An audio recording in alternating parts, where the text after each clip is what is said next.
Hey guys, today I'm coming to you with a short video showing you what we're cooking when it's super hot and we don't want to heat up the house with hot cooking. It's been like 104 degrees yesterday and today, and it's gonna be also hot tomorrow. So I don't want to cook and make the house hot, and I don't want to also be outside like doing the barbecue because it's too hot. So here's what I did. So yesterday morning I cooked some pulled pork, and once it cooked I put it with the forks and I added a little bit of barbecue sauce in there. So this is meat, and what I did, I made like a hamburger with some mayo and some sliced cucumbers. So I did that, and me and the kids been eating this all day yesterday, and we're gonna be eating this all day today. So nothing was heating up in the house because the pork meat was cooked in the garage.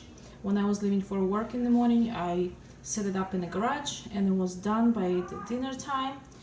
And here's how we eat something that's cooked and not heating up the house. We've also been eating lots of ice cream. By the way, I bought this ice cream with the regular price of it. I think it was $3.99. I got this for a good deal at the Smart and Final for only $1.99.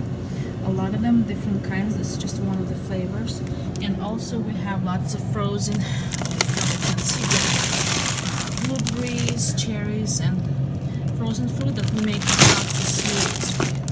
Here's some more frozen cherries. We also drink lots of water when it's hot, so I keep on refilling this gallon jug in the off-peak hours. So when electricity is more expensive, I don't have to use the water, and yeah, I basically refill it every day.